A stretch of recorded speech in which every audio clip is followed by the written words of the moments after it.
சில கிரகங்கள் பவர்ஃபுல்லாக இருக்கும். ஒரு கிரகம் பவர்ஃபுல் ஆயிடுச்சுன்னா அந்த கிரகத்தினுடைய உறவை கெடுக்கும். இதுதான் லாஜிக் ஜோசியத்தில். நிறைய பேர் என்ன நினைக்கிறாங்கன்னா ஒரு கிரகம் நன்மையை மட்டுமே செய்யும். எந்த கிரகம் உச்சமாச்சுனாலும் எந்த கிரகம் யார் என்ன லாஜிக்கில் வேணாலும் கணக்கு போட்டுக்கிட்டோம். இப்போ வந்து அவர் ஒரு மெத்தட் சொல்கிறார், இவர் ஒரு மெத்தட் சொல்கிறார், இவர் ஒரு மெத்தட் சொல்கிறாரு. நீங்கள் எந்த மெத்தடில் வேணாலும் கணக்கு போட்டு கொண்டு வந்து இந்த கிரகம் பலமாயிருச்சுன்னு சொல்லிட்டீங்கன்னா அந்த கிரகத்தினுடைய உறவு காரகத்துவம் வீணாக போகும். ஜாதகத்தில் சுக்கிரன் பலமாகாத ஒருவன் மனைவியோட சண்டை போடவே மாட்டான், மனைவி எதிர்பார்க்கவும் மாட்டான். மனைவி ஏதாச்சும் சொல்லிச்சுன்னா தலையாட்ட போயிடுவான். ஆனால் இவனுக்கு சும்மா இருக்க முடியாதுல, சுக்கிரன் பலமானவன் ஏதாச்சும் ஒரு கருத்து சொல்லுவார், கருத்துக்கு அந்த சாமி மாதிரி கருத்து சொல்லி மாட்டிக்குவார். அப்போ ஒரு ஜாதகத்தில் எந்த ஒரு கிரகம் பவர்ஃபுல்லாக இருக்கும். 12வது ராசியில 29 டிகிரியில் ஒரு கிரகம் இருக்கும். அது என்ன செய்யணும், இந்த 29 இந்த ராசி வந்து டபக்குன்னு அடிச்சு இந்த ராசியில் எல்லாத்தையும் காலி பண்ணிடும். ஆனால் பார்க்குறப்ப நம்மளுக்கு சாதாரணமாக பார்க்குறப்ப பக்கத்து கட்டத்தில் இருக்கிற மாதிரி தெரியும். 2வது ராசியில் 0.5 டிகிரியில் ஒரு கிரகம் நிற்கும். இப்போ மொத்தத்துக்கு இந்த 2 கிரகத்தையும் காலி பண்ணி 2 பேருக்கும் டிவோர்ஸ் பண்ணி 2-3 கனெக்ஷன் கொடுத்து நிறைய குழப்பத்தை பண்ணுறோம். அப்போ சுற்றுகள் வழியாக யாரெல்லாம் ரொம்ப அடிக்ட் ஆகிருக்காங்களோ அவங்களாம் நிம்மதியின்மைக்கு மாட்டிக்குவாங்க. ஒருவேளை உங்கள் ஜாதகத்தில் எந்த கிரகமுமே வக்ரம் பரிவர்த்தனை விளிம்படையில் ரொம்ப முக்கியத்துவம் அடையலைன்னா ஃபினான்ஷியலாக கொஞ்சம் நார்மலுக்கு வந்து சக்ஸஸ் அப்படியே ரேட்டிங் கூட்டிகிட்டே போகும். அப்போ இந்த ஜாதகத்தினுடைய மொத்த காம்பினேஷன் வச்சு தான் சில முடிவு எடுக்கணும். குறிப்பாக உறவுகள் டேமேஜ் ஆகும். ஒரு கிரகம் பலமானா அந்த உறவு எந்த கிரகம் பலமாச்சோ அந்த உறவுகள் வழியாக இந்த ஜாதகத்துக்கு நிம்மதி மொத்தமாக பறிவு வேணும்.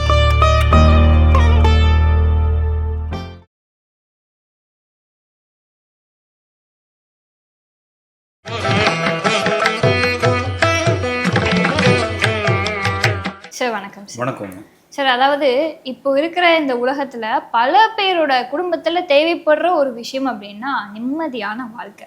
ஏன்னா ஏதாவது ஒரு பிரச்சனை அவங்கள போட்டு உலுக்கி எடுத்துருது, மனம் சார்ந்த ஒரு கஷ்டங்கள் வந்துடுது இல்லையா. அவங்க வந்து போகாத இடம் இருக்காது, வேண்டாத தெய்வம் இருக்காது, செய்யாத பரிகாரம் எதுவுமே இருக்காது. ஏன்னா பரிகாரம் செய்யுங்க, உங்களுக்கு வந்து நல்ல வாழ்க்கை மாற வாய்ப்பு இருக்கு அப்படின்னு நிறைய பேர் சொல்றதுனால அதையுமே ஒரு நம்பிக்கையா எடுத்துட்டு பண்றவங்களும் இருக்காங்க. அப்படி இருக்கும்போது இந்த மாதிரி விஷயங்கள்லாம் நடக்கிறதுக்கு அவங்களுடைய ஜாதகத்துல எந்த கிரக அமைப்பு சரியில்லாம இருந்தா நடக்கும் சார்? Okay, clear. இப்போ வந்து பலரும் இல்லை, எல்லாருமே நிம்மதியில அமைத்தாக்குறாங்க. எல்லாருக்கும் ஆளுக்கு ஒரு பிரச்சனை இருக்கும். இப்போ பெரிய பெரிய நாட்டினுடைய தலைவர்களுடைய ஜாதகங்கள் எடுத்து பார்க்குறப்ப ஒருத்தருடைய ஜாதகத்தில் மிகப்பெரிய ஆளுமை வருவதற்கு சில கிரகங்கள் பவர்ஃபுல்லாக இருக்கணும். ஒரு கிரகம் பவர்ஃபுல் ஆயிடுச்சுன்னா அந்த கிரகத்தினுடைய உறவை கெடுக்கும்.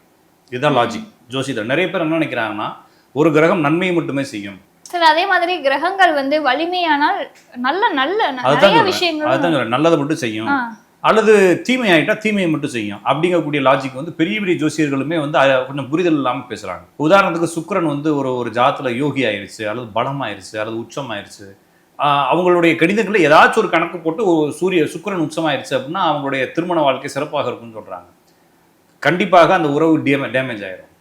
சரிங்களா. எந்த ஒரு கிரகம் பவர்ஃபுல் ஆச்சுனாலும் எந்த கிரகம் உச்சமாச்சுனாலும் எந்த கிரகம் யார் என்ன லாஜிக்கில் வேணாலும் கணக்கு போட்டுக்கிட்டோம். இப்போ வந்து அவர் ஒரு மெத்தட் சொல்கிறாரு, இவர் ஒரு மெத்தட் சொல்கிறாரு, இவர் ஒரு மெத்தட் சொல்கிறாரு. நீங்கள் எந்த மெத்தடில் வேணாலும் கணக்கு போட்டு கொண்டு வந்து இந்த கிரகம் பலமாயிருச்சுன்னு சொல்லிட்டீங்கன்னா அந்த கிரகத்தினுடைய உறவு காரகத்துவம் வீணாக போயிடும்.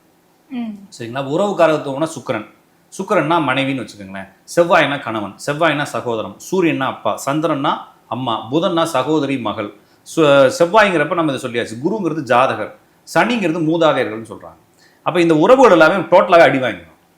அப்போ பொதுவாக மனிதனுக்கு இருக்கக்கூடிய மிக முக்கிய பிரச்சனை உறவு தான். உறவுகள் இல்லாட்டினா ஒரு மனிதனுக்கு பிரச்சனையே இல்லை, பயமும் இல்லை, பிரச்சனையும் இல்லை. எவன் ஒருவன் உறவுக்குள் மாட்டிக்கிறானோ அதுதான் அவன் சம்சார பந்தம் தான் ஒருத்தனுடைய மனிதனுக்கு. அதனால தான் சன்னியாசிகள் போக சொல்றது. ஒருவன் வந்து ஃபர்ஸ்ட் வாழ்க்கையில ஒரு நிம்மதியை தேடி போகணும்னா அவன் முதல்ல எடுத்தோடனே சம்சாரியா இருக்கிறத நிப்பாட்டி சன்னியாசியா மாறும். ஓகேங்களா. ஏன்னா அவனுக்கு கமிட்மெண்ட்னு சொல்றாங்க. நம்ம எவ்வளவு சுமைகளை சுமக்கிறோமோ அந்த அளவுக்கு, அதான் கிளைபல தாங்கல் அப்படின்னு சொல்லி அவையார் எழுதிக்கிறாங்க. நிறைய கிளைகள் எவன் தாங்குறானோ அவனுக்கு நிம்மதி இல்லாமல் போயிடும். அதனால ஆனால் நம்ம எப்படி என்னுடைய ஜாதகத்துல சில தொந்தரவுகள் இருக்குன்னா அது எப்படி நான் என்னால் தவிர்க்க முடியும்?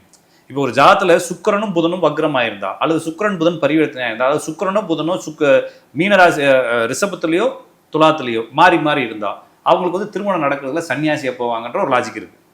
அல்லது சனிக்கு எதுவோ குருக்கு எதுவோ இது மாதிரி இருந்தாலோ, அல்லது சுக்கிரனோடு சேர்ந்த கிரகங்கள், சுக்கிரன் பரிவர்த்தனை, சுக்கிரன் சேர்ந்த கிரகங்கள், இந்த மாதிரி ஏதாச்சும் ஒரு காம்பினேஷன் இருந்துச்சுன்னா அவர் சன்னியாசியே போவார்னு இருக்கு. அப்படி சன்னியாசி போகாத ஆள் எப்படியாவது மாட்டிட்டு தானே ஆகணும். அப்ப எப்படி பிரச்சனை வருது? அப்ப ஒரு ஒரு இப்ப நான் ஒரு ஒரு ஒரு குடும்பத்துக்குள்ள சண்டை நடக்குது. அந்த குடும்பத்துக்குள்ள சண்டை நடக்கிறது 2 பேருக்குமே புரியாமையா இருக்கு. புரியும் சார். 2 பேருக்கும் நல்லா புரியும். ஆனா அந்த இடத்த விட்டு அவங்களால மூவ் பண்ண முடியாது. ஈகோ. அவங்களே அறியாம பேசுவாங்க. அவங்க என்ன செய்வாங்கன்னா அடுத்தவங்களுக்கு புரிய வைக்கிறேன்னு சொல்லிட்டு தப்பு தப்பா பேசுவாங்க. ஆப்போசிட்ல இருக்கவங்களும் அடுத்தவங்களுக்கு புரிய வைக்கிறேன்னு சொல்லி அவங்களும் நம்மளை முட்டாள் நினைச்சு அவங்களும் அவங்கள முட்டாள் நினைச்சு நம்மளும் தொடர்ந்து லேப்பா பேசி பிரச்சனை வருது. இதுக்கு காரணம் ஜாதகம் தான். ஜாதகத்துல சுக்கிரன் பலமாகாத ஒருவன் மனைவியோட சண்டை போடவே மாட்டான், மனைவி எதிர்பார்க்கவும் மாட்டான். மனைவி ஏதாச்சும் சொல்லிச்சுன்னா தலையாட்ட போயிடுவான். ஆனா இவனுக்கு சும்மா இருக்க முடியாதுல, சுக்கிரன் பலமானவன் ஏதாச்சும் ஒரு கருத்து சொல்லுவாராங்க, கருத்துக்கு அந்த சாமி மாதிரி கருத்து சொல்லி மாட்டிக்குவார். அப்போ ஒரு ஜாதகத்தில் எந்த ஒரு கிரகமும் பவர்ஃபுல்லா இருக்கக்கூடாது. ஒரு காலத்துல வந்து சத்தம் இல்லாம ஒரு கிராமத்துல ஒரு ஆள் வாழ்ந்தார். அவருக்கு ஒரு 13-14 வயசுல அவங்க அத்தை பிள்ளையே பிடிச்சி கல்யாணம் பண்ணி வச்சாங்க. அது நல்லா இந்த ஏதோ ஒரு படத்துல அருக்காணின்ற மாதிரி ஒரு கேரக்டர்ல நல்லா விளக்கெண்ணெய் வச்சுக்கிட்டு சீவிட்டு அது பாட்டுக்கு வீட்டுக்காரர் என்ன சொல்றானோ அதுதான் தெய்வ விஷயமா நினைச்சிட்டு வீட்டுக்காரர் எந்திரிச்சா அதுவும் எந்திரிக்கும். அந்த ஆள் போனாருன்னா 5 அடி தூரத்துல எதுவும் பின்னால போகும். இப்படி ஒரு வாழ்க்கையை வாழ்றான்னா அவனுக்கு வாழ்க்கையில சக்சஸும் இருக்காது. சொல்றது புரிஞ்சுன்னா அவன் வந்து லைஃப் ஜென்டலா வாழலாம். அவன் பொண்டாட்டி சொல்றதும் கேட்கும், பொண்டாட்டியும் புருஷனும் பொண்டாட்டி சொல்றதை கேட்பாரு. அதுக்கு நம்ம வந்து அதை அடிமைத்தனமா எடுத்துக்க தேவையில்லை.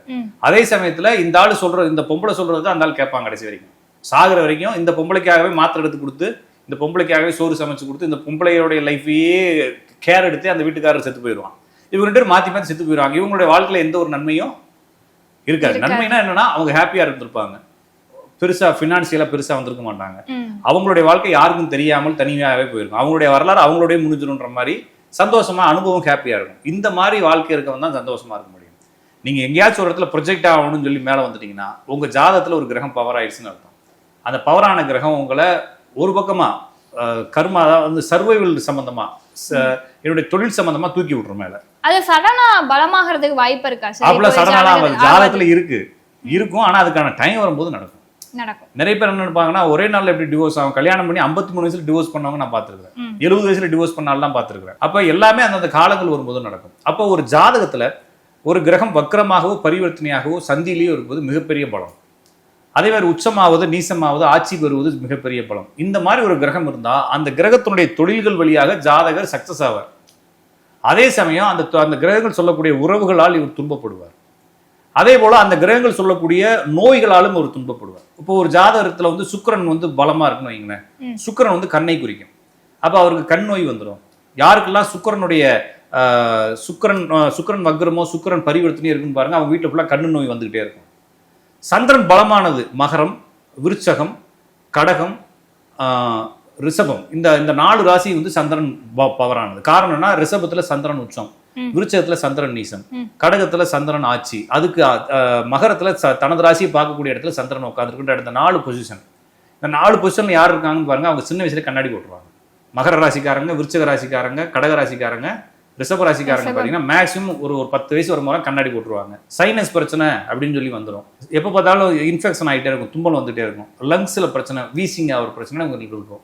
காரணம் சந்திரன் பவர் ஆகுது. அப்ப சந்திரன் இதெல்லாம் குறிக்குது, கண்ணை குறிக்குது. கண்ணுனா சிறு வயதில் வரக்கூடிய கண் நோய் சந்திரன். இதே ஒருத்தர் வந்து ஆவணி மாசம் பிறந்திருக்காரு, மாசி மாசம் பிறந்திருக்காரு, ஆவணி மாசம் பிறந்திருக்காரு, சித்திரை மாசம் பிறந்திருக்காரு, ஐப்பசி மாசம் பிறந்திருக்காருன்னா இவங்கெல்லாம் சூரியன் பலமானவங்க. இவங்களுக்கு பார்த்தீங்கன்னா 40-42 வயசு வரும்போது கண்ணாடி போட்டுருவாரு. என்ன செஞ்சாலும் தவிர்க்க முடியாது. நான் வந்து சூரிய நமஸ்காரம் பண்ணுவேன், கண்ணுக்கு நெய், நேத்திர பூண்டு தைலம் விடுவேன், வெறும் எக்ஸசைஸ் எல்லாம் பண்ணுவேன்னா என்ன பண்ணாலும் அங்கே புட்டுக்குமே. ஓகேங்களா? அப்ப ஒரு கிரகம் பவர் ஆனா அந்த கிரகத்தினுடைய நோயை கொடுத்துரும். ஓகேங்களா? ஒரு கிரகம் பவர் ஆனா அந்த கிரகத்தினுடைய உறுப்பை கெடுத்துரும். ஒரு கிரகம் பவர் ஆனா அந்த கிரகத்தினுடைய உறவை கெடுத்துரும். ஒரு கிரகம் பவர் ஆனா ஒரே ஒரு பாசிட்டிவ் அந்த கிரகத்தினுடைய தொழிலை கொடுக்கும். ஒரு ஜாதகத்துல சுக்கிரன் வக்ரமா இருக்கு, சுக்கிரன் பரிவர்த்தனையா இருக்குது, சுக்கிரன் சந்தியில இருக்குது அப்படின்னா அவர் வந்து பணம் சம்பந்தப்பட்ட தொழில், விளம்பரங்கள் சம்பந்தப்பட்ட தொழில், அல்லது மீடியா சம்பந்தப்பட்ட தொழில், அல்லது ஒரு விஷயத்தை அழகுபடுத்தக்கூடிய தொழில், இது மாதிரி தொழில்களை செய்வார். அப்ப தொழில் ரீதியான விஷயங்கள் எல்லாமே அங்க நன்மையில அவ்வளவுதான் மேட்டர். அப்ப யாரெல்லாம் இப்ப நம்ம ஒருத்தர் எந்த இடத்துல ஒருத்தர் சக்சஸ் சொல்றோம், பொண்டாட்டியோட சந்தோஷமா இருக்காண்டா சக்சஸ் ஆன பீப்புள் எவனையும் சொல்லியிருக்கோமா நம்ம? அவர் சக்சஸ் ஆயிட்டார் லைஃப்ல, பினான்சியலாவும் கேரியர்லயும் சக்சஸ் ஆயிட்டாரு. அவர் தான் சக்சஸ். அந்த சக்சஸை தான் இந்த கிரகங்கள் கொடுக்குமே தவிர, ஒரு கிரகம் பவர் ஆயிடுச்சுன்னா அந்த சக்சஸ் அதை தவிர இது எல்லாத்துலயும் டேமேஜ் ஆகிவிடும். எனவே ஒரு ஜாதகத்துல உச்சமான கிரகமோ நீசமான கிரகமோ வக்ரம் பெற்ற கிரகமோ சந்தி கிரகமோ இல்லாத வரைக்கும் அந்த ஜாதகம் நார்மல் ஜாதகம். அவருக்கு வந்து பெருசா சக்சஸ் இருக்காது, நார்மல் லைஃப் இருக்கும், சக்சஸ் இருக்காது. ஆனால் குடும்பத்துக்குள்ள நிம்மதியா வாழ்வார். யாருக்கெல்லாம் இந்த கிரகங்கள் பவர்ஃபுல்லா இருக்கோ அதெல்லாம் வந்து கண்டிப்பா கொடுப்போம். அப்ப பெரிய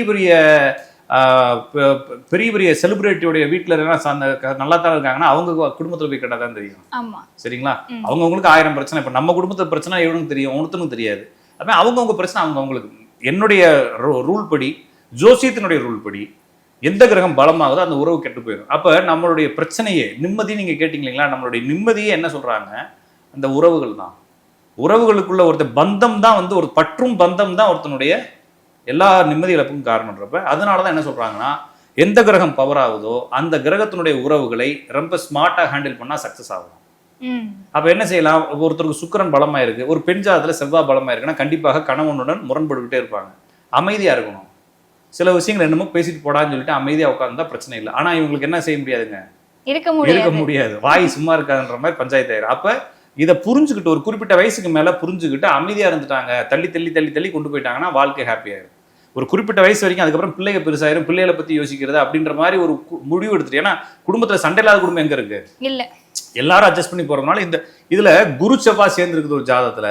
குருவுடன் சேர்ந்த கிரகங்கள் வக்ரம் பரிவர்த்தனை ஆகுது, செவ்வாயோட சேர்ந்த கிரகங்கள் வக்ரம் பரிவர்த்தனை ஆகுது ஒரு பெண் ஜாதகத்துலனா கண்டிப்பாக அவன் அமைதியா இருந்தா கூட அவன் சும்மா இருக்க மாட்டான்ல. அவங்களா அவன் டிவோர்ஸ் பண்ணிட்டு போயிடுவான். அப்ப அந்த இடத்துல நிம்மதி இழப்ப கொடுக்கும்.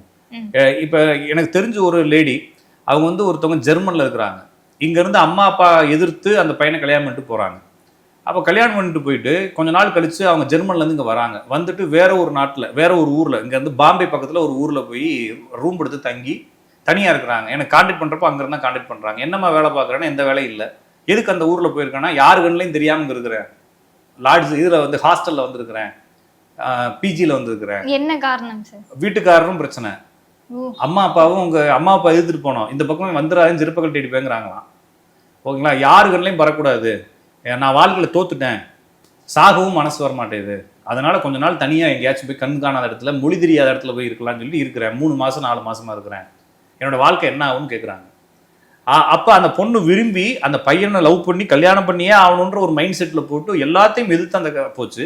இப்ப அவன் நம்ம வாழ்க்கையை விட்டு போகணும்னு சொல்லிட்டு என்ன ஆகுது, ஆசைப்படுது. அப்ப என்னன்னா 2 விஷயத்தையும் அது முரண்பட்டு போய் மாட்டிக்கிட்டு இருக்கு. இப்ப இந்த மாதிரி ஜாதகங்கள்லாம் நிறைய வக்ர கிரகங்கள், நிறைய பரிவர்த்தனை கிரகங்கள். அது மட்டும் இல்லாம இப்போ ஒரு ஜாதகத்தை பாக்குறீங்க, ஒரு கிரகம் வக்ரமா இருக்கு, ஒரு 2-3 கட்டம் தட்டி இன்னொரு கிரகம் வக்ரமா இருக்கு, ஒரு 2-3 கட்டம் தள்ளி ஒரு 2 கிரகம் பரிவர்த்தனையா இருக்குன்னா பிரச்சனையே இல்லை.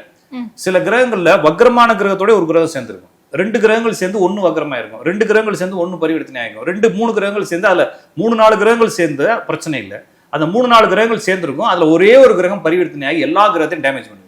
அதிகமான கிரகங்கள் வக்ரமா இருந்தாலுமே பிரச்சனையா தான். வக்ரமான பிரச்சனை இல்லைங்க, வக்ரமானா அதனுடைய தொந்தரவுகள் இருக்கு. இப்ப உதாரணத்துக்கு இப்ப ஒரு ஜாதக சுக்கிரன் வக்ரம், மனைவியால் நிம்மதி இல்லை அவனுக்கு, அவ்வளவுதான். ஆனா மனைவியினால் நிம்மதி இல்லைன்னா குடும்பம் கெட்டு போகாதுங்க. ஆனா சுக்கிரனுடன் சேர்ந்த கிரகம் வக்ரம் ஆயிடுச்சுன்னா கண்டிப்பா அவன் பொண்டாட்டி அவனை விட்டு ஓடி போயிடுவாங்க. அப்ப அது போனா கல்யாணத்தன்னைக்கே போனா பிரச்சனை இல்லை, அவன் தூக்கி போட்டு போயிடுவான். நல்லா வாழ்ந்து ரொம்ப அன்பானதுக்கு அப்புறமா வாழ்க்கையில இருந்து பிச்சை எடுத்துடும் வாழ்க்கை. அப்ப அவனுக்கு புண்ணு ரணமாக்கி விடுறான். அப்ப என்னன்னா ஒரு இந்த இடத்துல ஒரு சின்னதா ஒரு கட்டி முளைக்குது அப்படின்னா, கட்டி இப்படி தட்டி விட்டா உடஞ்சா பிரச்சனை இல்லை, அது இவ்வளவு ஒரு கட்டி ஆனதுக்கு அப்புறம் ஆபரேஷன் பண்ற அளவுக்கு கொஞ்சம் நீச்சுன்னா அசிங்கமா இருக்கும் இல்லைங்களா? அது மாதிரி அந்த அந்த அந்த பிரச்சனையை அப்படியே டீப்பா கொடுக்கும். அப்ப என்னன்னா ஒரு 4-5 கிரகம் ஒரு கட்டத்துல சேர்ந்துருக்கும், தப்பே இல்லை, சேரலாம். ஆனா அதுல ஒரே ஒரு கிரகம் வக்ரமாகவோ பரிவர்த்தனையாக இருந்துச்சுன்னா அந்த 4 கிரகத்தினுடைய காரகம் அப்ப எல்லாத்தையும் டேமேஜ் பண்ணி விடுறோம்.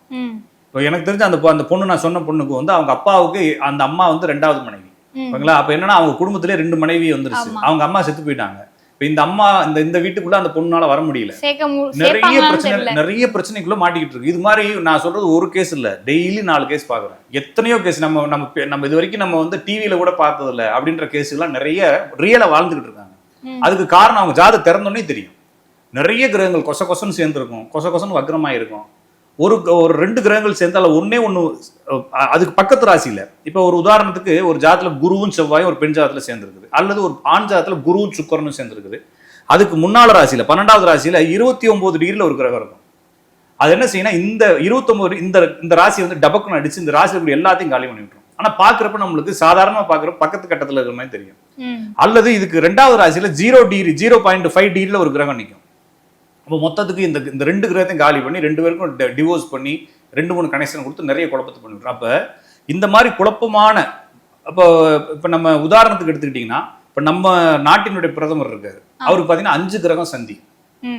அப்ப 5 கிரகம் சந்திக்கிறப்ப அவர் பெரிய சக்சஸான நபர். ஆனா ஃபேமிலி லைஃப்ல பாக்குறப்ப எல்லாத்தையும் விட்டு ஒதுங்கி வந்துட்டார்.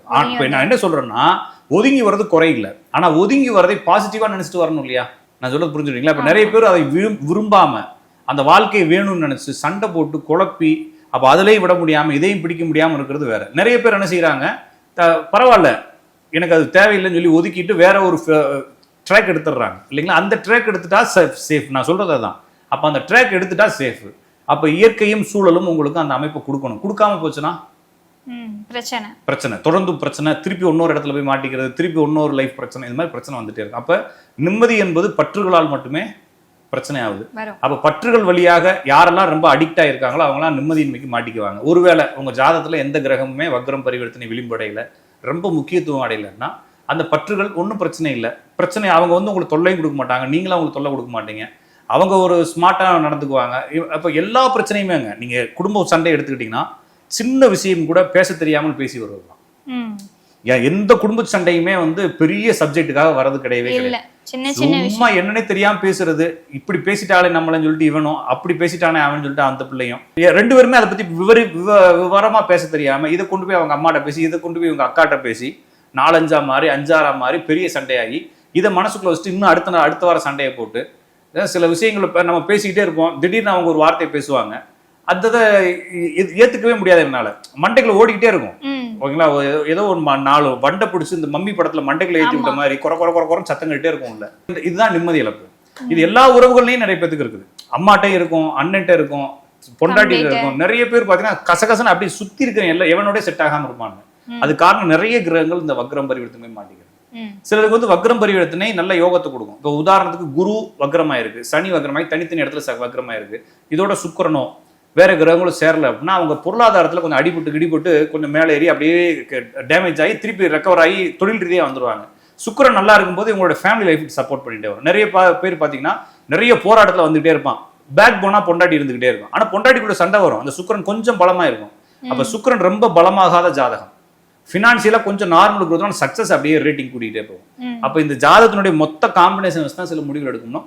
குறிப்பாக உறவுகள் டேமேஜ் ஆகும். ஒரு கிரகம் பலமானா அந்த உறவு, எந்த கிரகம் பலமாச்சோ அந்த உறவுகள் வழியாக இந்த ஜாதகருக்கு நிம்மதி மொத்தமா பறி போயிடும். என்ன செய்யலாம்னா அந்த உறவுகள் பிரிஞ்சிருக்கலாம். பொண்டாட்டிட்டு இருந்து எப்படி பிரிஞ்சிருக்கிறது, புருஷன் இருந்து எப்படி புரிஞ்சிருக்கிறது முடியாது. அப்ப அந்த உறவை நம்மளுடைய ரொம்ப கவனமா கையாளுறதுன்னு சொல்லுவாங்க, சென்சிட்டிவா கையாளுறதுக்கு கொஞ்சம் பழகிக்கலாம். ரொம்ப பிரச்சனையில கடந்து போயிடலாம். இப்படிலாம் பண்ணா கொஞ்சம் தாக்கு பிடிக்கலாம். இவ்வளவு ஐடியா சொல்றேன், எனக்கு வந்தா கூட நான் கடக்க முடியாது இல்லைங்களா? அந்த ஸ்பாட்ல நான் திருப்பி சொல்றது, சண்டைனா வரத்தான் செய்யும். 2 நாள் போடணும், 3ஆவது நாள் சரண்டர் ஆயிடும். அப்ப உங்களுக்கு சுக்கிரன் டேமேஜ் ஆயிருக்குது ஒரு இப்ப பார்க்கக்கூடிய வாடிக்கையாளருக்கு அப்படின்னா பெரிய அளவுல சண்டை வரட்டும், தப்பு இல்லை, அடிச்சு கட்டி கூட உருளுங்க. 3ஆவது நாள் சாரி சொல்லிட்டு பிரச்சனையை முடிக்கணும். இந்த மைண்ட் செட்டை வச்சுக்கணும். கார்டு ஒன்று வச்சுக்கணும், சாரி போட்டு பிரிண்ட் போட்டு கார்டு ஒன்று வச்சுக்கணும். வச்சுக்கிட்டு குடும்பத்தை வழி நடத்தினா பிரச்சனை இல்லை. ஏன்னா எந்த இடத்துல போனாலும் அந்த சாரி சொல்லி திருப்பி அதை ரெக்கவர் பண்ணிட்டே வருது. இன்னொரு விஷயம், நீங்க சாரி சொன்னாலும் அந்த பொண்ணு கேட்கணும். நீ உனக்கு இதுதான் வேலை, நான் பைத்தியக்காரின்னு நினைச்சேன்னு சொல்லி அந்த பொண்ணு திருப்பியும் பேசும். அப்போ கூட டென்ஷன் ஆகக்கூடாது இல்லைங்களா? அப்போ அந்த பொண்ணுக்கும் நம்ம 2 பேருக்கும் ஜாதகத்தில் இப்படிதான் பிரச்சனைன்னு சொல்லி கொடுத்துடணும். அப்ப விதி இதுதான்றதை புரிஞ்சுக்கிட்டு வாழ தெரிஞ்சால் கொஞ்சம் தப்பிச்சு வாழலாம். இல்லன்னா மாட்டிக்கிட்டு முழிபிதிங்க போய், ஏன்னா காரணம் தெரியாம நடக்கிறது இல்லைங்க. நிறைய பேர் என்ன நினைப்பாங்கன்னா அந்த பொண்ணு தான் காரணம்னு நினைப்பாங்க. ஆனா ஜாதகம் தான் காரணம்னு நான் சொல்லும் பொழுது என்ன செய்வாங்கன்னா, ஆமா சார் புரிஞ்சுக்கலாம், நான் புரிஞ்சுக்கிட்டேன். அப்போ ஒரு உதாரணத்துக்கு ஒரு லேடி, அந்த லேடி வெளிநாட்டில் இருக்கிறாங்க. அந்த லேடிக்கு இந்த ஊர்ல ஒரு பெரிய ப்ராப்பர்ட்டி இருக்கு. அப்ப அந்த லேடிக்கு குழந்தைகள் இல்லை. அந்த லேடியும் அந்த லேடியோட புருஷனும் வயசானவங்க கொஞ்சம் வெளிநாட்டில் இருக்கிறாங்க. வெளிநாட்டிலே ஒரு ப்ராப்பர்ட்டி வாங்கிச்சிருக்காங்க. இந்த ஊர்ல ஒரு பெரிய ப்ராப்பர்ட்டி இருக்குது. அந்த ப்ராப்பர்ட்டி இவங்க அம்மாவுடையது. 2 பேரும் ஒன்னா இருந்துக்கிறாங்க. இந்த அம்மா வெளியே ஊர் போனதுக்கப்புறம் இவங்களுடைய சிஸ்டர் இந்த வீட்டுல இருந்துக்கிறாங்க. இருந்தோடனே இவங்க என்ன பண்ணீங்க, ரொம்ப வருஷமா இருந்துக்கிறாங்க. அந்த பெரிய வீடு, கோடிக்கணக்கான சொத்து. அப்ப அந்த சிஸ்டர் வெளியேற சொல்லிக்கிறாங்க. அப்ப என்ன சொல்லிக்கிறாங்க, உனக்கு தான் பிள்ளை இல்லைல்ல, எனக்கு 2 பிள்ளை இருக்குல்ல, ஆளுக்கு பாதியா எழுதி வச்சிடலான் இருக்கேன் அப்படின்னு, நீ ஏன் சொத்தை நீ என்ன எழுதி வைக்கிறது அப்படின்னு சொல்லி இவங்க கேஸ் போட்டாங்க. ஓகேங்களா? கேஸ் நடந்துட்டே இருக்கு. என்கிட்ட அந்த கிளைண்ட் வராங்க, யாருன்னா இந்த கேஸ் கொடுத்தவங்க வராங்க. அப்ப நான் அவங்க என்ன கேட்கறாங்கன்னா, எந்த கோயிலுக்கு பரிகாரத்துக்கு போலான்னு கேட்கறாங்க. பரிகாரத்துக்கு போனா என்ன செய்வ, தான தர்மம் பண்ண சொல்லுவாங்க. யாருக்கு தான தர்மம் பண்ண போற, உன் கூடயே பிறந்த உன் தங்கச்சிக்கு கேஸ் போட்டு விட்டு ஊர்ல இருக்கிறவங்க தான தர்மம் பண்ணி என்ன அப்படி என்ன பண்றேன்னா, ஃபர்ஸ்ட் அந்த கேஸை வித்ட்ரா பண்ணு. நீ பிள்ளைலாம் தான் இருக்கிற, அந்த பிள்ளை உன் பிள்ளைய நினைச்சு எழுதி கொடுத்து பெருந்தன்மையா இருக்கு தெரியல உனக்கு அப்படின்னு அந்த அம்மா ரொம்ப யோசிச்சு அப்புறம் அழுது சார் எனக்கு இந்த சிந்தனை வரவே இல்லை, யாருமே அதை சொல்லலை, அந்த கோயிலுக்கு போக சொன்னாங்க, அந்த கோயிலுக்கு போக சொன்னாங்க, இது பெட்டரா இருக்கு, ஏன்னா நான் செத்து தானே போக போறேன், எனக்கு பின்னால யார் வர போறேன், என் தங்கச்சி பிள்ளைகாச்சும் எடுத்துக்கிட்டு நானே எழுதி வச்சிடறேன். அப்ப இது வந்து ஒரு சின்ன பிரேக், சின்ன ஒரு ஸ்பார்க் மாதிரி யாராச்சும் ஒருத்தவங்க கொடுப்பாங்க, அந்த ஸ்பார்க்கை அக்செப்ட் பண்ணணும். அப்ப இது என்னன்னா இது உறவு பிரச்சனை தான், இது ஒரு பெரிய நிம்மதி இழப்பு. அவங்களுக்கு எத்தனை வருஷமா வந்து சகோதரி கேஸ் போட்டாங்கன்னு அவங்களும், சகோதரி அபகரிச்சிட்டாங்கன்னு இவங்களும் புரிஞ்சுக்கிட்டே இருக்கிறாங்க. சரி, இந்த சொத்தை வச்சு கடைசி என்ன பண்ண போறீங்கன்னா ஒண்ணும் கிடையாது. அப்ப இயல்பாக உட்காந்து யோசிச்சு இதனால எந்த ஒரு பிரச்சனையும் நம்மளால இது நம்மளுக்கு எந்த சக்சஸையும் கொடுக்காது, பேசாம விட்டு கொடுத்துட்டு அந்த பெருந்தன்மையோட வாழ்ந்துடலாம் இவங்க முடிவு எடுத்துட்டாங்கன்னா பிரச்சனை இல்லை. அந்த முடிவை நம்ம யாராச்சும் ஒருத்தவங்க எடுக்க வைக்கணும். அதுக்கு ஜாதகம் வழிபடணும் இல்லைங்களா? ஜாதகம் வழிபடணும், இது நடக்காது. அப்ப ஜாதகத்தில் இந்த பிரச்சனை இருப்பதால் இது நடக்கிறது. அப்ப என்ன பிரச்சனை நடந்தாலும் நான் மறுபடியும் சொல்றது, ஒரு இடத்துல ஒரு பிரேக் பண்ணிடக்கூடாது. புருஷன் பொண்டாட்டி அடிச்சுட்டு உருண்டுட்டு கூட இருந்துகிட்டே இருக்கணும். எங்கேயுமே பிரேக் பண்ணிட்டா நான் திருப்பி சொல்றது களத்துக்குள்ள இருக்கணும். கேம்ங்கிறது களத்துக்குள்ளதான். நான் வந்து களத்தை விட்டு வெளியே போயிட்டேன்னா நம்மளுக்கு கேமே கிடையாது. அப்ப புருஷனோ பொண்டாட்டியோ உங்க ஜாதத்துல என்ன கிரகம் இருந்தாலும் அடிச்சு புடிச்சு கெட்ட வாரத்தில் திட்டி அடிச்சு மண்டை கண்டையே உடச்சுக்கிட்டு ஒரே குடும்பத்துக்குள்ள வாழ்ந்துட்டா திருப்பி நம்மளுக்கு நல்ல காலம் வரும் இல்லைங்களா? அந்த நல்ல காலம் வரும்போது திருப்பி எல்லாருமே சேர்த்துக்குவாங்க. அப்போ ஒரு சந்தோஷமா இருக்கும். அந்த பழைய பிரச்சனைகள் எல்லாரும் மறந்துடுவாங்க. ஒரு 40 வயசுல கூட சந்தோஷமா இருக்கலாம் இல்லைங்களா? அந்த மாதிரி சண்டை வரும் ஜாதகத்தில் தெரிஞ்சிருச்சு, சுக்கிரன் குரு செவ்வாய் அதெல்லாம் அடி வாங்கிருச்சு அப்படின்னா அப்படிதான் இருக்கும். அடிதடியோட வாழ்ந்துட்டு கொஞ்சம் போயிட்டோம்னா கடைசியில் பிள்ளைகளோட வாழ்க்கை சந்தோஷமா இருக்கும்போது 2 பேரும் சேர்ந்து இருக்கலாம். ஏன்னா இந்த 2 பிள்ளைகளுடைய வாழ்க்கையை இந்த 2 பேரும் பிரிஞ்சு கெடுத்துருவாங்க. அப்போ எல்லாத்தையும் மனசுக்குள்ள வச்சுட்டு இந்த கிரகங்கள் பலமா இருக்கும்போது உறவுகள் வழியாக நிம்மதி இழக்கத்தான் செய்வோம். அந்த நிம்மதியை வந்து கொஞ்சம் தூரம் போனாலும் திருப்பி கொண்டு வரது நம்மளுடைய கையில் இருக்குது. இதை வந்து நம்ம புரிஞ்சுக்கிட்டு தான் செய்யணும். சில பேருக்கு புரிஞ்சாலும் செய்ய முடியாத அளவுக்கு ஜாதகங்கள் ரொம்ப தொல்லை கொடுக்கும். அவங்க கொஞ்ச நாள் ஒதுங்கி இருக்கலாம். நான் திருப்பி சொல்றது ஒதுங்கி இருக்கலாம். அதை வந்து நிரந்தர பிரிவாக மாற்றாமல் இருந்தால் கோச்சாரங்கள் மாறும் பொழுது இன்னைக்கு நடைபெற்ற சண்டை நாளைக்கு சரியாயிடும். சிலருக்கு வந்து கோச்சாரங்கள் மாறினாலும் 2 கல்யாணம் இருக்கும், அவங்கள அது விடவே விடாது. அந்த மாதிரி நபர்கள் வேற வழியில முடிவுதான் எடுக்கணும். சிலருக்கு பிரிவு இருக்கும், சண்டை இருக்குன்றப்ப அதுக்கு மனசை புண்படுத்தாம இருக்கிறதுக்கான முயற்சிகள் பண்ணலாம். எனவே நிம்மதி இழப்பு என்பது பைசாவால வரவே இல்லை. அந்த பைசாவால வந்தா அது சரி பண்ண முடியுது. உறவுகளால் வரக்கூடிய பற்றுகளால் வரக்கூடிய நிம்மதி இழப்பு மிகுந்த சோகத்தை கொடுக்கும். அதுக்கு காரணம் வந்து கிரகங்கள் பவர் ஆகுறது தான். நிறைய பேர் கிரகங்கள் டவுன் ஆகுறதான் நினைச்சிருக்காங்க. பவர் ஆகுறதான் குடும்ப உறவுகளை காரணமா இருக்கு. அதே மாதிரி ஒரு தெளிவான விளக்கம் கொடுத்தீங்க. சரி, ஏன்னா எல்லாத்துக்குமே தேவைப்படுற ஒரு விஷயம் அப்படின்றது நிம்மதி தான் இல்லையா? எல்லாருமே என்ன புரிஞ்சிட்டு இருக்காங்க அப்படின்னா, நம்ம செய்த ஒரு செயல்னால நிம்மதி இழந்துட்டு நிற்கிறோம், அது எல்லாத்துக்குமே காரணம் வந்து சுற்றி இருக்கிறவங்களா தான் இருப்பாங்க, அதுக்கு பரிகாரம் பண்ணால் போயிடும் அப்படின்னு சொல்லி நினச்சிட்டு இருப்பாங்க. அதே மாதிரி கிரகங்களுடைய ஒரு வலுவுத்தன்மை அப்படின்றது வலுவாக இருந்துச்சுன்னா எனக்கு அது நன்மை அப்படின்னு நினச்சிட்டு இருப்பாங்க. இப்போ ஒரு தெளிவான விளக்கம் கொடுத்தீங்க. பார்க்கக்கூடிய நேயர்களுமே வந்து இதை பார்த்து ஒரு புரிஞ்சிருப்பாங்க அப்படின்னு நம்புறேன் சார். ரொம்ப நன்றி. நன்றி. வணக்கம்.